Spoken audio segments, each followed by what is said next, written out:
Bonjour tout le monde, en deux vidéos, je vais vous parler de l'ouvrage de Madame J. Colomb intitulé Le violoneux de la Sapinière, qui est paru dans cette édition. Donc là, c'est dans les années 1870 et moi j'ai l'édition de 1906, la 9e, illustrée par Adrien Marie. Un bon illustrateur, peut-être pas aussi bon qu'Émile Bayard, Bertal ou Horace Castelli, que vous connaissez bien sûr, mais quand même compétent, pour n'en citer d'ailleurs que quelques-uns. Alors, vous connaissez peut-être toute la production Hachette des livres pour enfants. Alors moi-même, je possède la bibliothèque des petits-enfants. Ce sont des ouvrages bleus et argentés, mais je ne les ai pas retrouvés. Nous avons de nombreuses pièces dans la maison, quasiment toutes sont occupées par des livres, voire encombrées par des livres, et je n'ai pas réussi à mettre la main dessus, je ne sais pas ce que j'en ai fait.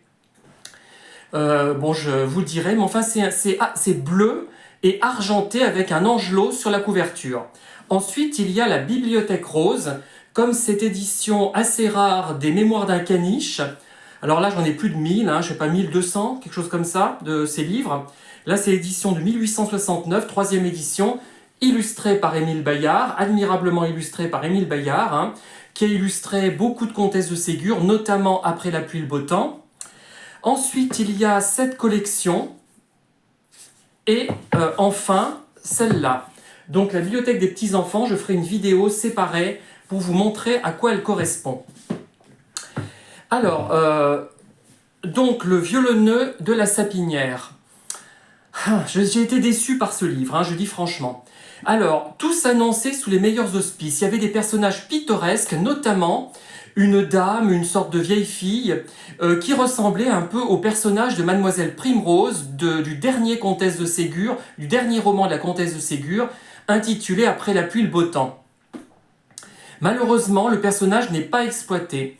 Alors, il y avait le personnage des violoneux, le père et le fils, des personnages secondaires, premier plan, la fille du médecin, le médecin qui est très effacé, la petite gardeuse d'oie qui finit par apprendre à écrire, à lire et à écrire avec une institutrice. Il y avait plein de personnages a priori intéressants dont on aurait pu tirer quelque chose, mais qui n'ont pas été exploités correctement à mon avis. Je vais revenir sur ce livre dans la prochaine vidéo.